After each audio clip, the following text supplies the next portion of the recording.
What's good, everybody? It's your boy, O'Shea Duke Jackson, back at it again with another episode of The Celebrity Junk. Club Shay Shay has become the messy in-between, if I can say that. The brother is doing his thing, and listen, he's out here killing stuff. I'm not even gonna be a hater. But if you notice, what he's doing is the playbook revolves around very popular comedians or controversial actors, or in the case of Katt Williams, both, and Mo'Nique. Both of these people are basically having issues in the industry, okay? Now, if we look at Club Shay Shay, the top interviews, first you're gonna see Katt Williams. This Mo'Nique interview is probably gonna trade up there too. All right. Then we've seen things like Earthquake did good. We've seen Steve Harvey do good. We've seen Country Wayne do good. We've seen Ricky Smiley do good. Earthquake do good. Cedric the Entertainer do good. All right. So those right there, we already know what the playbook is. Get a controversial comedian, and hopefully that comedian got a problem with another comedian. All right. Now, I want to give a shout out to Caro For Life. Caro For Life gives some very great commentary. He's very underrated on these things. Very practical. He really knows the industries. And Brother Caro For Life was probably one of the first people to kind of really break this kind of thing down when Kevin Hart rejected the interview. Let me go ahead and play that, and we'll come back. There has been some developments that happened in the last 2 days. Like, they did get a lot of heat, Club Shay Shay, from a lot of people saying, why did you have Katt Williams on there saying I'm making all these claims? It was some people who did that. They didn't go and specify who was the people that actually had the problems. So it's not just, everybody's loving it on social media and everything, but the people in the industry, they kind of said, well, that's kind of like, we thought this show wasn't, Club Shay Shay was above that, as far as them bringing clients onto their show. See, what y'all don't understand is that the agents, even though you want to get the artists and entertainers, you'll have an agent that has like all these clients in a row that they represent more than just one. So they'll bring all their clients there. Let's say if Ricky Smiley was on the show, that person might represent, their agent might represent Faison, them, etc. Right? So when you deal with that agent, the agent is upset. He will pull all of his clients away and say, we won't come there, and we're going to spread the word that this is turned into what he called a Wendy Williams type of show. So that is what we saw, right? Let's move to Mike Epps. Mike Epps, legendary comedian, actor, and in the comedy game, and don't be surprised if you see, I will say, somebody like Corey Holcomb show up there, all right? It'd be crazy. I think Corey Holcomb might show up at Club Shay Shay, which we will all love to see that.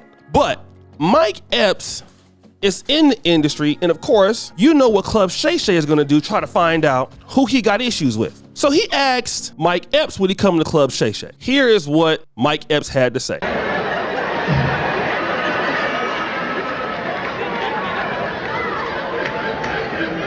Shannon Sharpe called me trying to do an interview. I said, no, my dear, I ain't doing no interview. So you can sit across from me and look at my balls. I'll sit down, nigga. Thought he was going to attack Katt, that nigga there.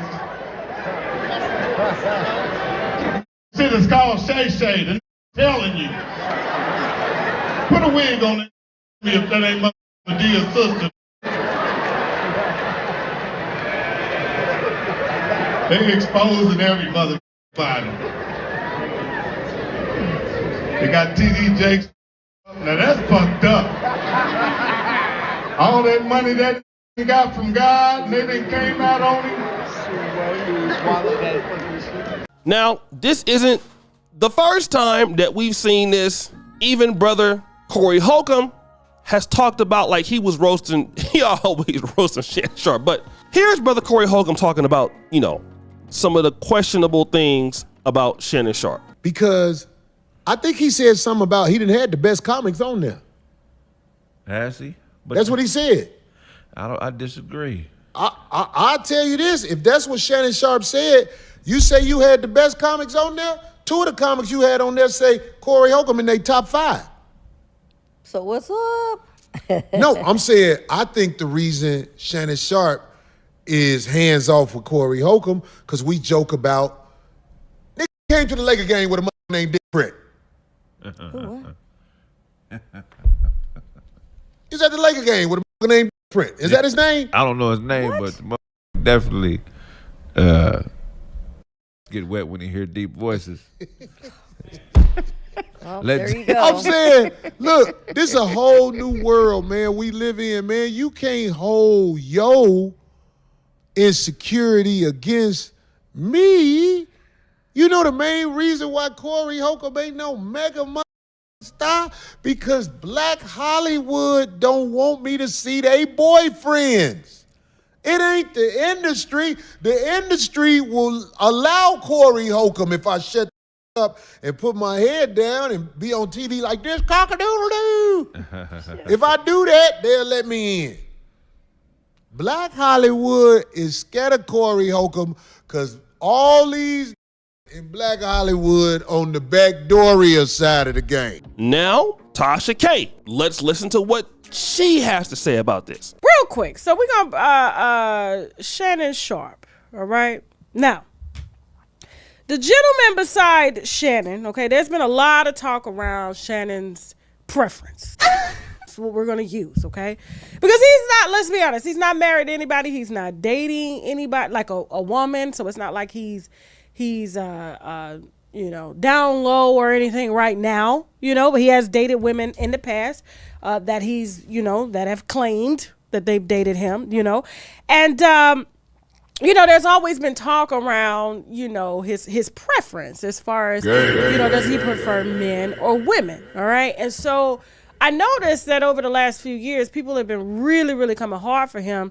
And he's really been responding to a lot of the allegations that have surrounded his preference, okay? Why are you? Because people are trying to understand, like, you're 54 years old, you've never been married, you don't have a woman that you claim, someone that advises you, but you surround yourself heavy and travel heavy with men who date other men, okay? And so, and listen, like I said, whatever he decides to do, that's okay with me, right?